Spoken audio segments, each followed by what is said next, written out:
கோவை அரசூர் பகுதியில் உள்ள கேபிஆர் கலைக்கல்லூரியில் பல்துறை ஆராய்ச்சி மாநாடு இன்னோவேட் 26 எனும் நிகழ்ச்சி நடைபெற்றது. கோவை கேபிஆர் கலையறிவியல் மற்றும் ஆராய்ச்சி கல்லூரியில் பல்துறை ஆராய்ச்சி மாநாடு இன்னோவேட் 26 என்னும் தலைப்பில் கல்லூரி கருத்தரங்க அரங்கில் நடைபெற்றது. இந்நிகழ்வில் கல்லூரி முதல்வர் முனைவர் கீதா தலைமை உரையாற்றினார். அவரைத் தொடர்ந்து கல்லூரியின் செயலர் காயத்ரி அனந்தகிருஷ்ணன் வாழ்த்துரை வழங்கினார். இந்நிகழ்வில் ஆராய்ச்சி மற்றும் மேம்பாட்டு மைய புல முதன்மையர் முனைவர் யுவராஜ் சிவலிங்கம் வரவேற்புரையாற்றினார். இந்நிகழ்வுக்கான நோக்க உரையை ஆராய்ச்சி மற்றும் மேம்பாட்டு மையத்துறையின் தலைவர் முனைவர் ஸ்ரீ கலா வழங்கினார்.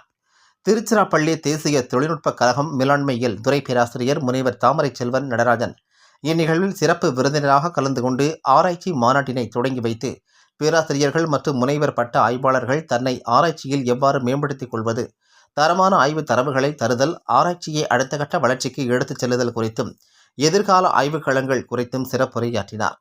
அவரைத் தொடர்ந்து பாலக்காடு இந்திய தொழில்நுட்ப கழகம் இணை கல்விப்புல முதன்மையர் முனைவர் ரஞ்சன் சரங்கி மாநாட்டு மலரினை வெளியிட்டு, ஆராய்ச்சி என்பது சமூக பயன் நிறைந்ததாகவும் புதிய அணுகுமுறைகளை வெளிக்காட்டுவதாகவும் பல்துறை சார்ந்த ஆய்வு மேம்பாட்டினை அடைய வழிவகை செய்வதாக அமைதல் வேண்டுமென கூறி சிறப்புரையாற்றினார். மாநாட்டு அமர்வில் முனைவர் பட்ட ஆய்வாளர்கள் தங்களின் ஆய்வுச் சுருக்கம் குறித்த கருத்துக்களை பகிர்ந்து கொண்டனர். ஆராய்ச்சி மற்றும் மேம்பாட்டு மையம் ஒருங்கிணைந்த இந்நிகழ்வில் புல முதன்மையர்கள், பேராசிரியர்கள், 90க்கும் மேற்பட்ட முனைவர் பட்ட ஆய்வாளர்கள் கலந்து கொண்டு பயன்பெற்றனர்.